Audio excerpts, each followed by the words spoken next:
paz, queridos irmãos e irmãs, que alegria estarmos novamente aqui nesse domingo para estarmos compartilhando mais uma vez a palavra do Senhor. Com muita alegria que nós temos tido domingo após domingo, às quartas-feiras também, esse privilégio de estar compartilhando a mensagem do Senhor, a palavra do Senhor ao seu coração. Nós vamos começar hoje uma nova série de mensagens aos domingos, intitulada Vivendo sob a Perspectiva da Eternidade, onde vamos pensar um pouquinho sobre alguns temas escatológicos, alguns temas que falam a respeito da vida do porvir. E é muito importante nós estarmos pensando sobre isso, porque as religiões e as pessoas têm muitas visões a respeito da vida após a morte. O que pode acontecer, as possibilidades, as teorias. Algumas pessoas, inclusive, acreditam que sequer é importante pensar nessas coisas, mas nós sabemos o quanto que é importante nós estarmos focados, sobretudo, pensarmos a respeito do que a Bíblia tem a dizer sobre a eternidade, sobre a vida por vir, porque certamente que quando o nosso olhar está na eternidade, isso também faz com que o nosso foco na vida presente, a nossa vida aqui, mude de perspectiva. Quando nós pensamos na eternidade, nós ajustamos muitas coisas na nossa vida, afinal de contas, quando pensamos apenas nessa vida, a Bíblia diz que nós nos tornamos os mais miseráveis dentre os homens. Pessoas mesquinhas, pessoas pequenas, que pensam que a existência se encerra aqui. Mas a palavra de Deus vai nos ensinar que aqui é apenas uma preparação para a eternidade. É um pequeno momento que vivemos aqui, cujo propósito é nos preparar para a eternidade, para viver com Cristo. Ou sem Ele, dependendo da maneira como vivemos essa vida. E hoje eu quero começar essa série de mensagens falando sobre o tema Existe vida após a morte? Ou melhor, a morte é o fim da linha? É muito importante a gente pensar sobre a realidade da morte, as implicações, as consequências e o que pode acontecer depois. O que a Bíblia tem a nos dizer a respeito disso? Então o tema de hoje é: a morte é o fim da linha? É uma pergunta que eu quero responder com muita humildade, mas debruçado sobre a palavra de Deus, te levando a refletir um pouquinho mais sobre essa realidade, tá certo? Pensando nisso, eu te convido a abrir a sua Bíblia em primeira carta de Paulo aos Coríntios, capítulo de número 15. Primeira carta de Paulo aos Coríntios, capítulo de número 15. Nós vamos ler do versículo 51 em diante. Primeira carta de Paulo aos Coríntios, capítulo de número 15, verso 51 em diante. Eu vou ler na versão do Eugene Peterson, da Bíblia A Mensagem, porque nos ajuda a entender o texto do ponto de vista mais próximo da linguagem que nós usamos hoje em dia, tá certo? 1 Coríntios, capítulo de número 15, verso de número 51. O texto diz assim: Mas eu quero compartilhar algo maravilhoso, um mistério que talvez eu nunca entenda totalmente. Nem todos os cristãos vão morrer, mas todos serão transformados. O toque da última trombeta soará num piscar de olhos, e o fim chegará. Ao sinal da trombeta celeste, os mortos se levantarão para nunca mais morrer, pois a morte perderá o seu poder. Do mesmo modo, todos nós seremos transformados. Na ressurreição será assim. O que é perecível será substituído pelo imperecível. O mortal será substituído pelo imortal. Então fará sentido o ditado que diz: finalmente foi a morte derrotada pela vida. Ó morte, não está agora vencida? Ó morte, quem temerá o que era tão temida? Foi o pecado que tornou a morte tão terrível, e foi o código legal da culpa que conferiu ao pecado sua influência destruidora. Mas agora, graças a Deus, que por um só ato vitorioso da vida, derrotados estão o pecado, a culpa e a morte. E tudo isso graças ao Senhor Jesus Cristo. Tudo isso graças ao Senhor Jesus Cristo. Vamos pensar um pouquinho a respeito da morte, das suas implicações, para a gente entrar então nessa palavra de esperança que Paulo dá à igreja de Corinto. É verdade, meus irmãos, que quando nós pensamos na morte, nós pensamos naquela que sem dúvida alguma é nossa grande inimiga. tudo que nós fazemos nesse mundo é para evitar a morte. Se você for perceber, a morte é sem dúvida alguma aquilo que nos leva a fazer de tudo para evitá-la. Quem é que quer morrer? Quem é que quer que alguém da sua família morra? A morte, sem dúvida alguma, é tudo aquilo que a gente quer deixar bem longe da gente. Mas a verdade é que, quando nós pensamos na realidade da morte, nós entendemos que, apesar do nosso desejo de afastá-la de todas as maneiras, ela está muito mais próximo de nós do que imaginamos. E quando pensamos em alguém que perdemos, nós sentimos uma dor terrível. E essa dor nos traz a ideia de que a morte ela é sempre uma intrusa. A morte é antinatural. Toda vez que alguém morre, por mais que a gente veja isso, e a gente vê isso o tempo todo, e agora em época de pandemia, a morte se tornou ainda muito mais comum, muito mais próxima da nossa realidade, mas a impressão que temos é que sempre que alguém morre, algo antinatural está acontecendo. A gente não se acostuma com essa realidade. E isso se dá porque Deus não nos criou para morrer. A Bíblia diz em Eclesiastes capítulo 3, versículo de número 11, que Deus colocou dentro do coração do homem um anseio pela eternidade. Então existe dentro de nós o anseio pela vida. A morte é sempre uma intrusa, a morte é sempre algo antinatural. E existem pelo menos 4 características específicas da morte que, quando nós falamos desse assunto, nós temos que nos lembrar. Quando pensamos na morte, temos que nos lembrar então que, primeiro, ela é democrática. A morte é democrática. Todas as pessoas, não importa a cor de pele, não importa a condição financeira, não importa a condição cultural, a morte ela é para todos. Ela é extremamente democrática. Ela atinge o jovem e atinge o mais velho. Ela atinge o rico e atinge o pobre. Ela atinge aquelas pessoas que têm recursos e aquelas pessoas que não têm recurso nenhum. Ela atinge as pessoas que têm um conhecimento vasto, que têm diplomas e títulos, mas também atinge aquelas pessoas que são analfabetas, que sequer sabem ler e escrever. A morte é extremamente democrática, mas a morte também ela é inexplicável. Quem é que pode explicar a respeito do porquê da morte, da lógica da morte? A morte não segue uma lógica. É muito difícil para homens como eu, que sou pastor e que tenho o ofício de ministrar em velórios, em momentos difíceis na vida das pessoas, é muito difícil a gente responder a pergunta do porquê. Por que meu filho? Por que dessa forma? Por que dessa maneira? A verdade é que a morte ela é inexplicável, ela não tem uma lógica. Pela lógica, os mais velhos vão antes dos mais jovens.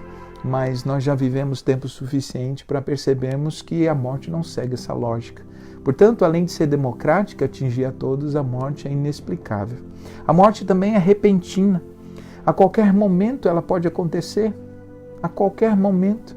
Quem é que tem a garantia, por exemplo, de que hoje não seja o último dia da nossa vida? É óbvio que nós esperamos, nós sonhamos, nós cremos, nós repreendemos em nome de Jesus essa possibilidade de morrer o quanto antes, mas a verdade é que nós não sabemos. Quantas pessoas iniciaram as primeiras horas do seu dia no dia de hoje e sequer vão terminá-las? Quantas pessoas iniciaram a sua trajetória e por alguma razão, acidente ou doença, ou por algum comprometimento de alguma doença já existente, ou por um ataque cardíaco, ou por uma parada respiratória, ou por uma queda. A verdade é que a morte ela é repentina. A qualquer momento ela pode bater a nossa porta e, como dizem as pessoas, todos nós estamos numa fila invisível da morte, nós não sabemos em que momento que ela vai chegar. Portanto, uma característica marcante da morte, além dela ser democrática, além dela ser inexplicável, a morte, ela sem dúvida alguma é repentina. E por fim, a morte, ela é inevitável.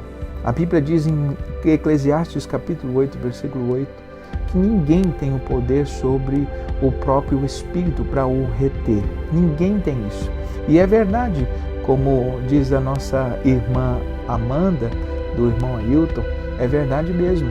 A morte, ela é a única certeza que temos. Inclusive, existe um ditado que diz que a morte é a coisa mais certa que nós temos e o dia da morte é a coisa mais incerta que nós temos. né? Então a morte, ela é inevitável. Não adianta a gente fazer o esforço que fizer. Quando o nosso dia chegar, a gente parte. Algumas pessoas vão dizer, mas eu cuido da saúde, eu faço os exercícios, eu faço as coisas, isso é muito bom para a sua qualidade de vida. Mas o dia da morte, quando chegar, não adianta. Não adianta ser atleta, não adianta ser uma pessoa que faz dieta, não adianta ser uma pessoa que cuida da saúde. Quando o nosso tempo chegar, quando o nosso dia chegar, a morte é inevitável. Mas, meus irmãos, quando a gente pensa na morte e nessas características, a gente pensa também que a morte ela provoca no ser humano e na nossa história pelo menos 4 dores, que são dores marcantes, que torna a morte algo muito pesada para a gente, algo muito sofrível para a gente. 4 dores que a morte provoca em nós. A primeira dor que a morte provoca é a dor da separação. Como é difícil, meus irmãos, nos separar das pessoas que amamos. Como é difícil nos separar de uma mãe, de um pai, nos separarmos de um irmão, de um amigo, de um companheiro de uma vida toda. Como é difícil a dor da separação, e junto com a separação acontece também muitas vezes a morte de papéis sociais que as pessoas exercem. Veja, por exemplo, quando um pai perde o seu único filho, ele perde também o seu papel de pai. Quando o filho perde o seu pai, ele perde então esse papel de filho. Então fica um lugar vazio, um buraco. A morte arranca de nossos braços as pessoas mais queridas da nossa vida. E sem dúvida alguma, essa dor da separação, essa dor da possibilidade de que nunca mais vamos ver aquele rosto, nunca mais vamos ouvir aquela voz, nunca mais vamos desfrutar daquela presença, nunca mais vamos receber aquele abraço, nunca mais vamos estar juntos para um momento em família. É muito duro, é muito difícil. Portanto, quando pensamos na morte, essa dor da separação é algo que pega muito grande, é algo que nos machuca, algo que nos fere muito, pensando na dor da separação. A segunda dor que a morte provoca e que torna ela difícil para a gente é a dor da impotência. É a dor da impotência. Diante da morte, nós nos sentimos impotentes. Não adianta os nossos recursos. Não adianta o dinheiro, não adianta os médicos, não adianta ter o melhor plano de saúde, não adianta a gente ter a possibilidade de comprar os melhores remédios, de ter acesso aos melhores tratamentos. A morte traz a ideia de que a gente é impotente, de que a gente não tem como nos livrar dela, a gente não tem como evitar que ela aconteça. Isso traz ao ser humano esse sentimento de impotência. Esse sentimento de que eu não posso, por mais que eu queira, por mais que eu tenha recursos, por mais que eu tenha posses, eu não posso evitar que alguém querido morra, que alguém querido parta para a eternidade. Portanto, a segunda dor da morte, que torna ela difícil para a gente, é a dor da impotência. Ela traz para a gente essa sensação de impotência, essa sensação de que não podemos fazer nada para evitar que essa morte acontecesse. A terceira dor que a morte provoca é a dor da finitude. E essa é uma dor interessante porque ela é uma dor pedagógica. A Bíblia diz em Eclesiastes capítulo 7 que é melhor o lugar da morte do que o lugar da vida. É melhor o lugar onde há festa, onde há um funeral, do que onde há festa. Parece uma coisa absurda, mas é porque a razão é que nesse lugar onde há a morte, onde está tendo um funeral, as pessoas se lembram de que são finitas. As pessoas se lembram de que a vida ela não é permanente, a vida é breve e que precisamos nos preocupar com questões além do comer e beber e vestir e desfrutar das coisas ao nosso redor. Portanto, a morte traz a dor da finitude, a dor daquilo que se acaba, a dor de sabermos que estamos morrendo, de que nossas células estão morrendo, de que a qualquer momento nós vamos morrer e tudo que construímos, tudo que fizemos neste mundo nós vamos deixar aqui. Portanto, essa dor da finitude, essa dor de sermos limitados, essa dor de sermos perecíveis, a morte traz muito claro isso para a gente. E eu digo que essa é uma dor pedagógica porque ela nos faz lembrar de que nós não somos tudo aquilo que imaginamos ser. Nós somos de carne e osso, nós somos feitos do pó da terra e ao pó vamos voltar, e isso traz para a gente, ou deveria trazer para a gente, a humildade de reconhecer de que nós não nos bastamos, né? Nós precisamos de algo maior que nós mesmos. A quarta dor que a morte provoca é a dor que muitas pessoas experimentam, e é sobre essa dor que eu quero falar um pouquinho mais a fundo, que é a dor da incerteza. Uma das coisas mais difíceis no momento da morte é a pergunta: para onde foi a pessoa? Para onde vamos depois da morte? A dor da incerteza é algo muito difícil, muito ruim, que é aquela dor provocada de não saber o que vai acontecer. A pessoa perde um filho, a pessoa perde um pai, e aí fica aquele questionamento: e agora? O que será que aconteceu com ele? O que será que segue após a morte? E quando nós pensamos sobre essa dor da incerteza que a morte nos traz a respeito da eternidade, e eu digo que essa é uma dor não de todos, não é a dor de todos, porque nós que cremos em Cristo, nós temos então da palavra de Deus o respaldo a respeito do porvir, do que vai acontecer, mas muitas pessoas têm essa dor da incerteza. O que foi? Para onde ele foi? Será que vamos nos encontrar? Será que essa pessoa está com Cristo? Será que essa pessoa se arrependeu? Será que ela está em bom lugar ou nesse exato momento ela está sofrendo? Mas ela era uma boa pessoa, ela fazia boas coisas. Será que isso foi suficiente?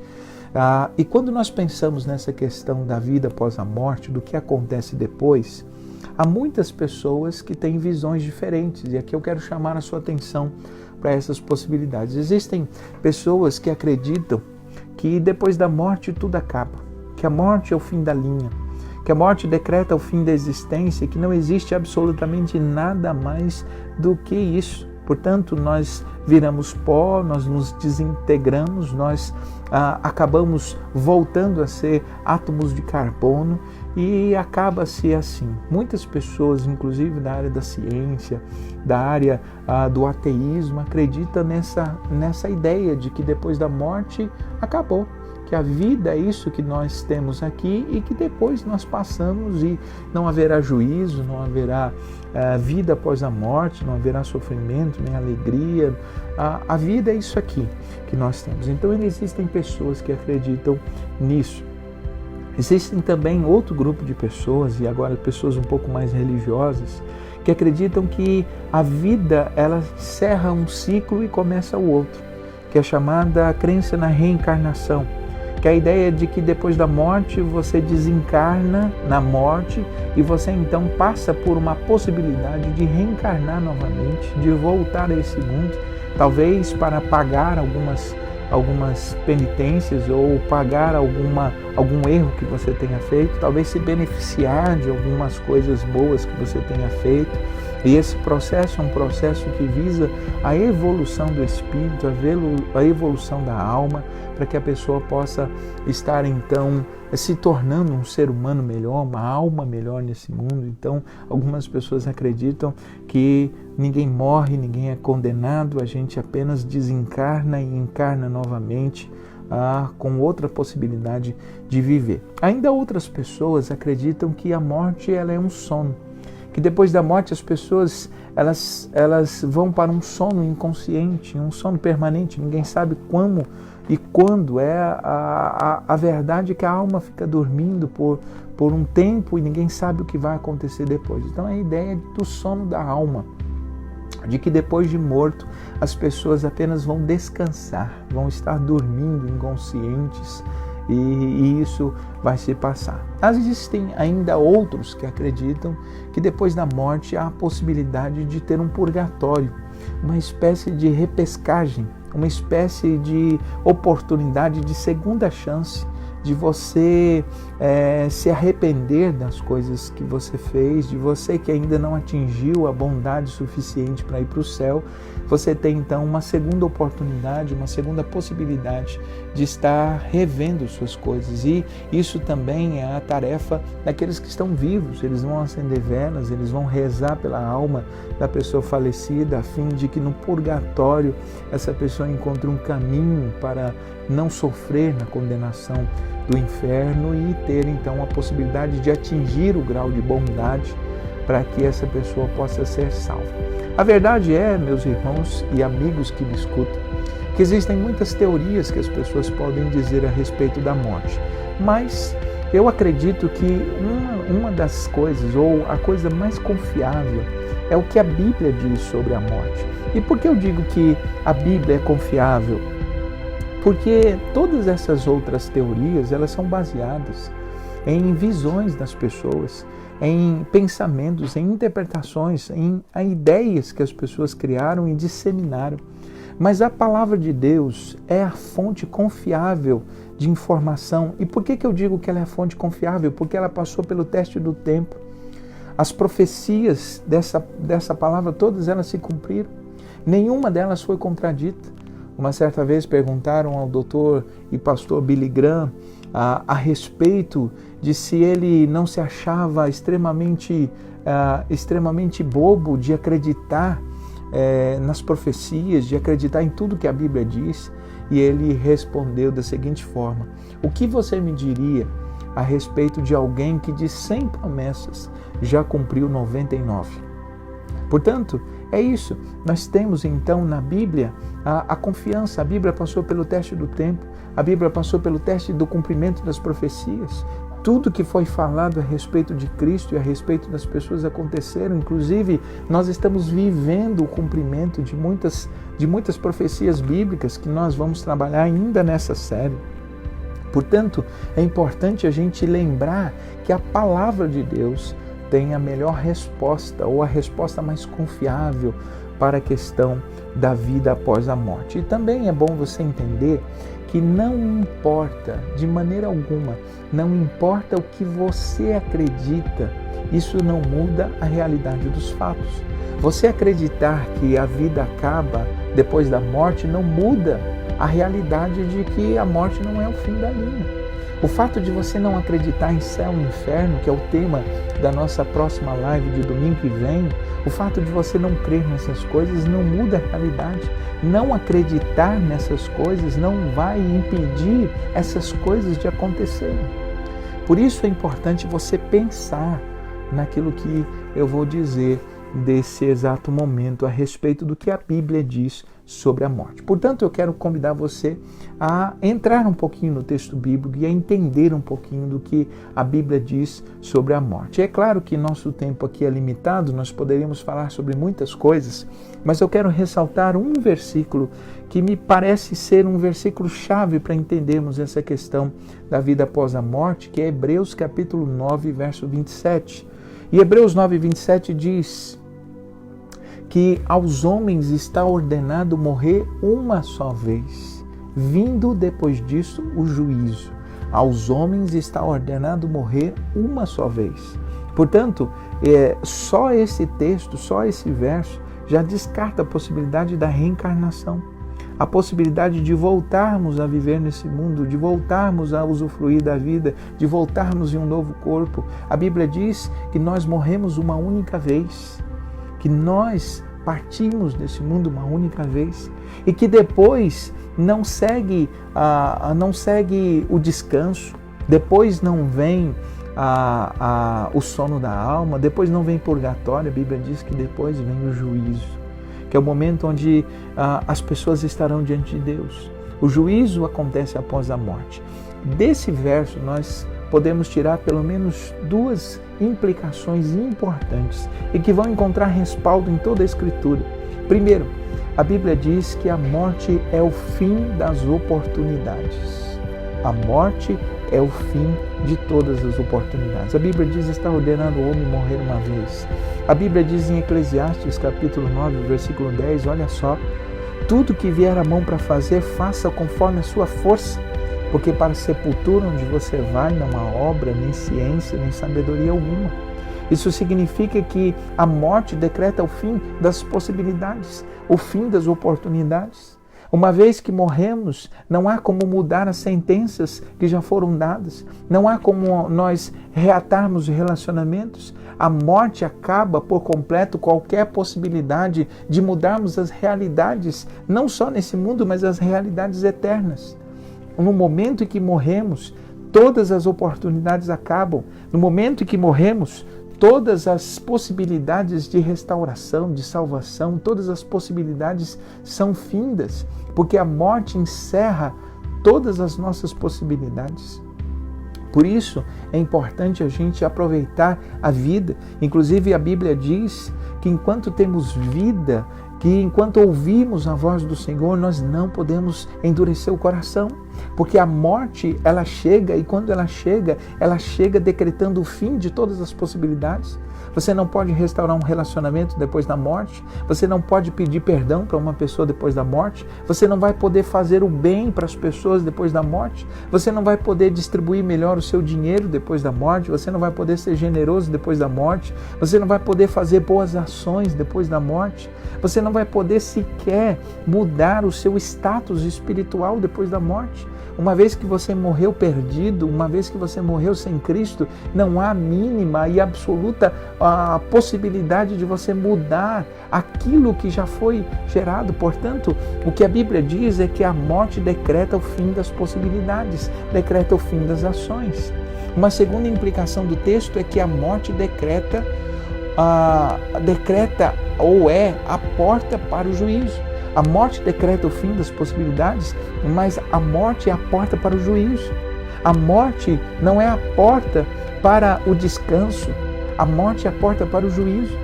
Isso significa que no juízo de Deus que segue a morte, há duas possibilidades de destino, de estar com Ele eternamente ou de estar perdido eternamente.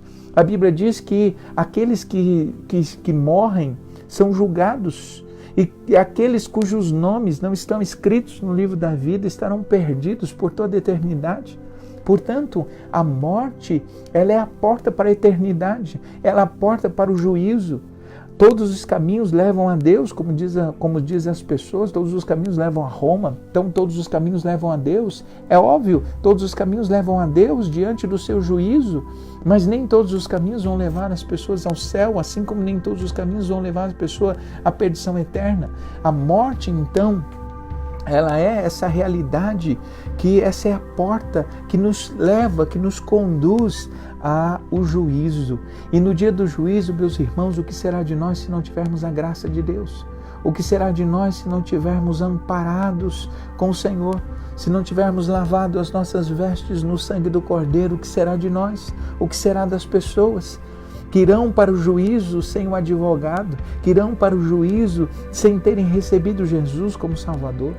Portanto, a morte decreta o fim das possibilidades e a morte é a porta para o juízo. Mas eu quero, meus irmãos, terminar minha palavra aqui trazendo esperança. E por que eu digo trazendo esperança? Porque o texto que nós lemos, ele não fala da vitória da morte, ele não fala da dor da morte, ele fala da vitória de Jesus sobre a morte, ele fala do triunfo do Cristo sobre a morte. E ele foi o primogênito dentre os mortos a ressuscitar, ele foi o primeiro a vencer a morte, e nós, por conta dele e nele, nós estaremos então seguros, nós estaremos também vencendo a morte. E é por isso que nesse texto que nós encontramos aqui, nós vemos a solução de Deus para as 4 dores da morte. A solução de Deus para as 4 dores da morte. Olha que coisa interessante. Eu disse no começo da mensagem que a morte ela provoca 4 dores. E aqui nós temos na obra de Jesus a resposta de Deus às 4 dores da morte. Vamos pensar então nessas 4 dores para a gente encerrar? Primeiro, a morte traz a dor da separação, mas em Jesus a gente tem a possibilidade do reencontro. Olha que interessante, a morte traz a dor da separação, mas em Cristo temos a possibilidade do reencontro. Tem um texto no Antigo Testamento em que Davi perde o seu filho, e aí então as pessoas perguntam para ele, e agora o que você vai fazer? E ele diz assim, ele não pode vir até mim, mas eu vou até ele. Quem morre em Jesus tem a possibilidade de estar juntos. Nós cremos que no céu estaremos juntos, que nós nos reencontraremos no céu. Portanto, a dor da separação é momentânea para aqueles que creem em Jesus. Por quê? Porque nós estaremos na glória com Cristo, nós estaremos juntos. Quando nós perdemos um parente cristão, quando nós perdemos o irmão em Cristo, nós não dizemos adeus, nós dizemos até logo. Porque graças a Cristo, a morte perdeu a sua condição de nos separar. A morte é, na verdade, apenas as pessoas que vão, elas apenas estão nos antecedendo. Nós estaremos juntos na glória, nós estaremos juntos com o Senhor, nós nos reencontraremos. Nós não sabemos ao certo, do ponto de vista bíblico, nós não temos detalhes a respeito de como será, se a gente vai se reconhecer, mas uma coisa nós sabemos, que nós estaremos juntos, que não é um adeus, talvez seja um até logo. Portanto, em Jesus, a morte perde a dor da separação, a morte traz a possibilidade de um reencontro. Agora, as pessoas que morreram sem Cristo estão separadas eternamente de Cristo e eternamente umas das outras. Semana que vem, quando estivermos falando a respeito do céu e do inferno, a Bíblia diz que as pessoas, a Bíblia aponta claramente que no inferno não existe amizade, não existe conexão de pessoas. As pessoas estarão solitárias e destinadas a sofrerem eternamente. Ao passo que em Jesus nós temos a possibilidade de nos reencontrarmos, de estarmos juntos. Assim, o corpo de Cristo que está aqui na terra estará junto com Ele na glória. Portanto, para a dor da separação, a Bíblia nos aponta a possibilidade do reencontro. Para a segunda dor, que é a dor da impotência, de que nós nada podemos fazer em relação à morte, a Bíblia nos dá a certeza de que Ele é todo-poderoso e de que Ele venceu a morte. Olha aqui que Paulo diz, nós não podemos vencer a morte, nós não tínhamos condições de vencer a morte, mas Ele venceu a morte. Portanto, para a dor da impotência, Ele é todo-poderoso, Ele venceu a morte. Ele triunfou sobre os principados e potestades, Ele arrancou a chave da morte do inferno, portanto Ele tem nas suas mãos o poder e a autoridade. Nós não podemos fazer nada em relação à morte, mas Cristo fez por nós, Ele venceu a morte, e a Bíblia diz que porque Ele venceu, nós também venceremos, nós também estaremos com Ele na glória.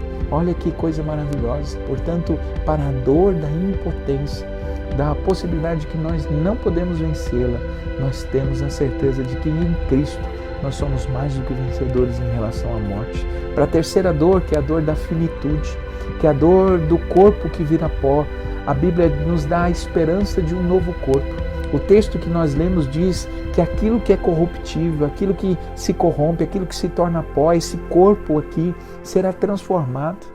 Portanto, para a possibilidade desse corpo, a dor desse corpo que está morrendo, nós temos a esperança, a promessa de um novo corpo.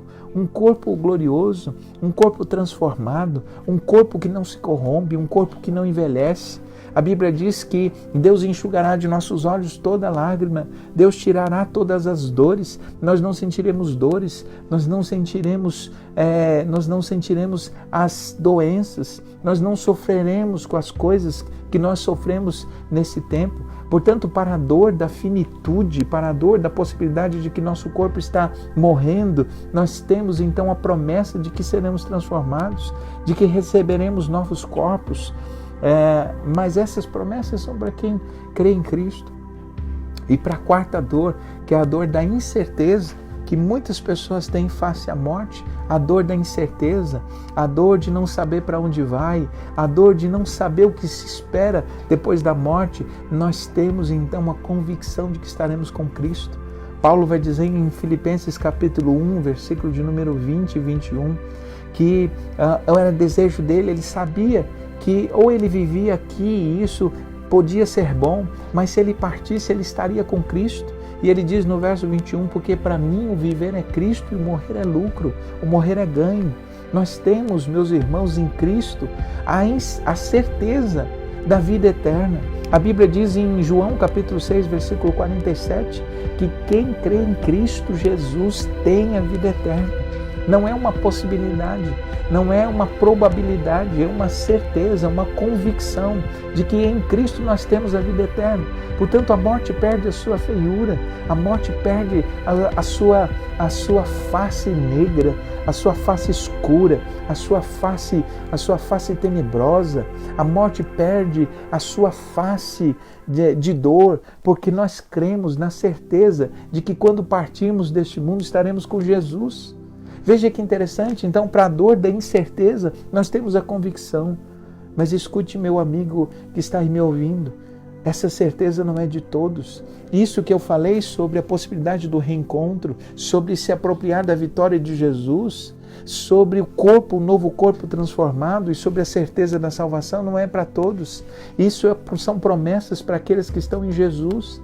São promessas para aqueles que entregaram as suas vidas a Jesus, porque a Bíblia é muito clara em João capítulo 3, versículo 18, que aquele que não crê em Cristo Jesus já está condenado.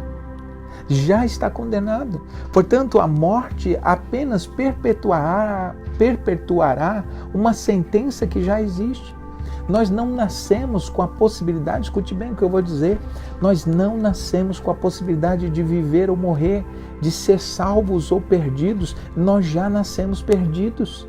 E a menos que a gente entregue a nossa vida a Jesus, a menos que a gente abra o nosso coração, a menos que a gente se aproprie da salvação que Ele nos proporcionou, nós iniciamos a caminhada ao inferno quando nascemos e vamos para lá até o fim da vida, se no meio do caminho nós não nos arrependemos, nós não nos desviarmos, nós não nos convertemos deste caminho que nos leva à morte. Portanto, o ser humano não tem duas escolhas, o ser humano tem uma escolha só. O ser humano só pode optar pela salvação em Jesus, só pode optar pela possibilidade de ser salvo por Cristo, depois da morte estar com a vida eterna. Só pode optar por essa opção, porque a outra opção ele já está.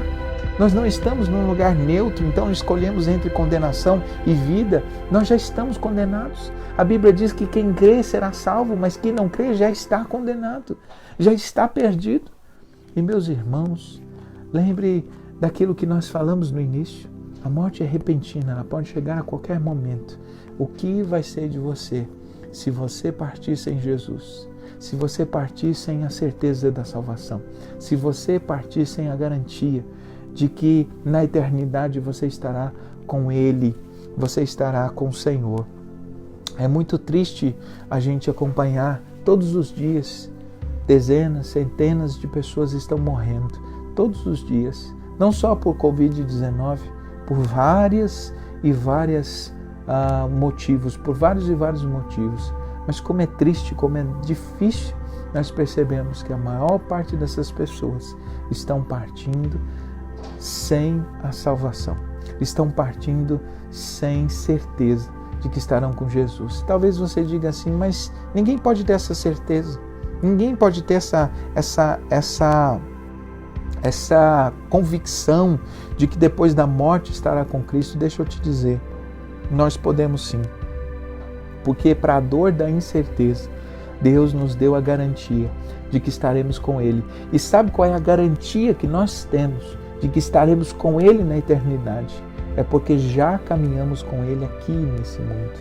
Por isso, se você não caminha com Jesus aqui, se você não tem um compromisso com Ele, se Ele não faz parte da sua vida aqui, não espere, não seja bobo o suficiente para acreditar na ilusão de que você não caminhou com Ele aqui, mas estará com Ele na eternidade. Não é verdade.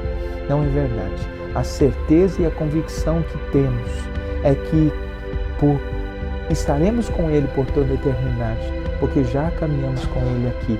E lembre-se daquilo que eu disse, a morte decreta o fim de todas as possibilidades. Por isso que a Bíblia diz, se hoje ouvides a voz do Senhor, não endureça o coração. É óbvio que eu quero terminar minha palavra aqui lembrando de algo do século XVI. Existe um pensador, filósofo francês, matemático e teólogo, chamado Blaise Pascal. Blaise Pascal, que nasceu em 1623, ele, filho de um matemático, a sua mãe morreu, ele era bastante jovem. Ele foi criado pelo pai E o pai trouxe para ele essa ideia da matemática, essa ideia da lógica. O pai, que era um matemático, professor de matemática. E ele, um dia, em determinado momento, na morte do seu pai, ele começou a pensar na possibilidade daquilo que ele ouvia da palavra de Deus, daquilo que ele ouvia a respeito de Deus. Então ele formulou aquilo que ficou considerado, aquilo que ficou conhecido na história como a aposta de Pascoal.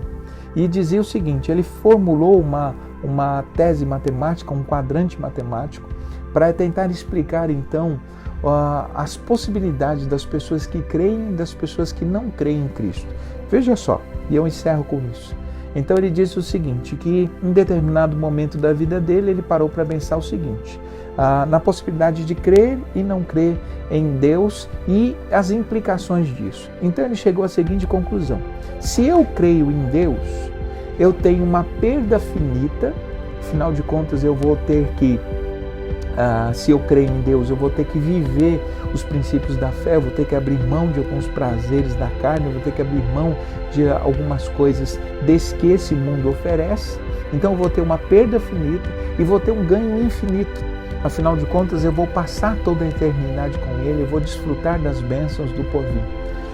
Ao passo que, se eu não crer em Deus, eu vou ter um ganho finito, eu vou ter um ganho temporário.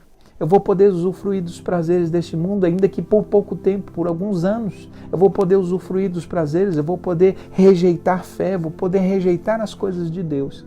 Mas, por outro lado, eu vou ter uma perda infinita.